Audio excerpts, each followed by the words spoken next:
Hello children, how are you all? I hope you all are doing well. आज मैं आपको तेंजिंग नोरगे की story सुनाऊंगी, जो सबसे पहले पर्सन थे जिन्होंने माउंट एवरेस्ट पे चढ़ाई की थी। तो चलिए शुरू करते हैं। Tenzing was a Sherpa born in eastern Tibet. He later lived in Nepal and India. When he was a young boy, Tenzing would walk the mountain path of the Kharta Valley with his yaks. This valley lies in the shadow of the earth's tallest mountain. Tenzing जो थे वो शेरपा थे। वो तिब्बत में born हुए थे और बाद में नेपाल और इंडिया में शिफ्ट हो गए थे। When he was young, जब वो यंग थे, वो वैली की तरफ जाते थे अपने याक्स को चराने के लिए। ये वैली जो है माउंटेन एवरेस्ट के पास पड़ती थी। Komolugma is what the Tibetan call Mount Everest. The people of that area worship Komolugma as they believe the mountain is the home of Myolang Zengma, the mother goddess of earth. Tibetans जो थे वो mount Everest को कोमोलुगमा कहते थे। वो उस Everest की पूजा करते थे। उनका ये मानना था कि वहाँ पे अर्थ की जो देवी है उनका निवास है। If you stare too long at Komolugma, your yaks will get away from you, the elder would laughingly tell young Tenzing, a serious and quiet boy.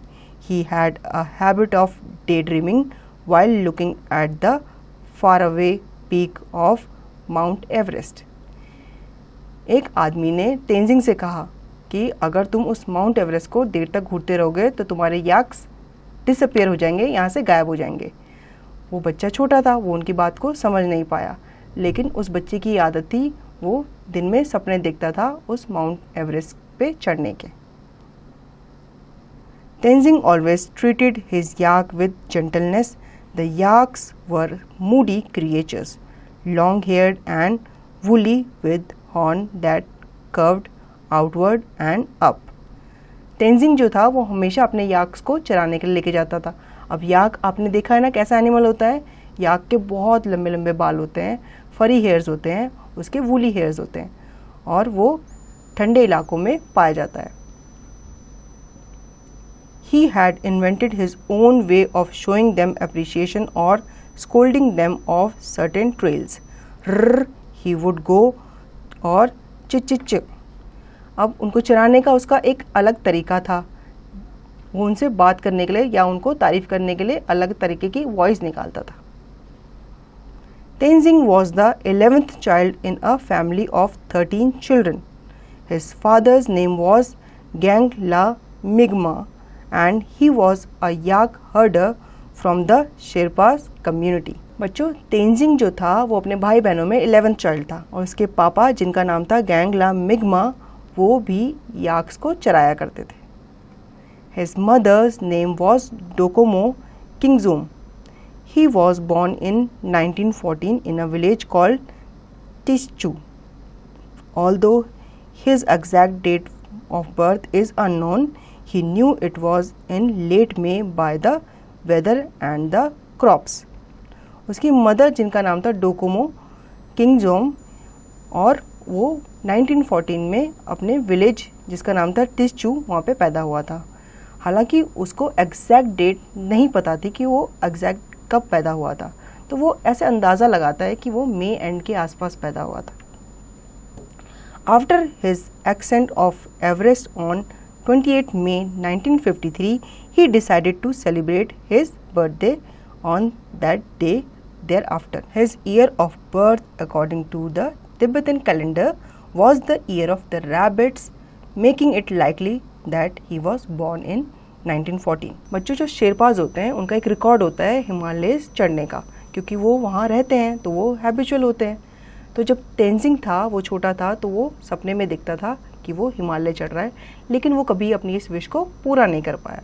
तो एक बार क्या हुआ, काठमांडू में एक टीम आई इस होप से कि वो एवरेस्ट पर चढ़ाई करेंगे। Sherpas have an amazing record of climbing in the Himalayas. As a child, when Tenzing gazed dreamily at the peak which towered higher than all the others, he did not really wish to conquer it. This was not the way he had been brought up. What he felt was a deep respect. ठीक है, जो शेरपाज होते हैं बच्चों, उनकी एक खासियत होती है, क्योंकि वो पहाड़ों में रहते हैं तो उनकी एक खासियत होती है, उनको पहाड़ चढ़ना उतरना उनको ईजी होता है क्योंकि वो वहाँ रहते हैं. ठीक है, जब तेंजिंग छोटा था तो वो भी ये सब करता था और उसकी एक विश थी कि मैं इस चोटी के या इस हिमालय के हाइट पे जाऊँ, लेकिन वो कभी उस विश को पूरा ही नहीं कर पाता था. When Tenzing was in his teens, many climbing team came to Kathmandu. All of them depended on Sherpas to be their highly skilled porters, cooks and mountain guides. In 1935, at the age of 21, Tenzing was chosen for his first expedition, although he couldn't speak a word of English. बच्चों, जो team आई थी वो sherpas पर depend थी क्योंकि उन्हें bag उठाने वाला चाहिए था, कुक चाहिए था और उन्हें गाइड करने वाला चाहिए था. तो 1935 में क्या हुआ, जब तेंजिंग 21 साल का हुआ तो उस टीम ने तेंजिंग को भी अपने साथ मिला लिया, लेकिन तेंजिंग को इंग्लिश का एक भी वर्ड नहीं आता था. 20 years later he had not only climbed the world's tallest mountain but also earned the respect of world's leader and common people everywhere with his wide and cheerful smile and his complete lack of fear. He described the first moment after reaching the top of Everest. It was such a sight as I had never seen before and would never seen again. Wild, wonderful and terrible. But terror was not what I felt. I loved the mountains too well for that. I love Everest too well. तो बच्चों, जब 20 साल के बाद तेंजिंग ने mount Everest की चढ़ाई की, उसके साथ साथ उन्होंने एक रिस्पेक्ट भी अर्न की. उनके चेहरे पे हमेशा एक स्माइल रहती थी और वो कभी भी किसी चीज़ से डरते नहीं थे. जब उनसे पूछा गया कि आपको माउंट एवरेस्ट पे चढ़ के कैसा लगा, तो उन्होंने ये डिस्क्राइब किया कि ये बहुत ही अद्भुत नज़ारा था जो उन्होंने पहले कभी नहीं देखा था और ना ही वो कभी बाद में देख पाएंगे. ये उनका माउंटेन के प्रति एक प्यार था. तो बच्चों, देखा आपने कैसे तेंजिंग ने अपने सपने को पूरा किया. तो आई होप आपको ये स्टोरी अच्छी लगी होगी और इसकी दी गई एक्सरसाइज की प्रैक्टिस आप खुद से कर लेंगे.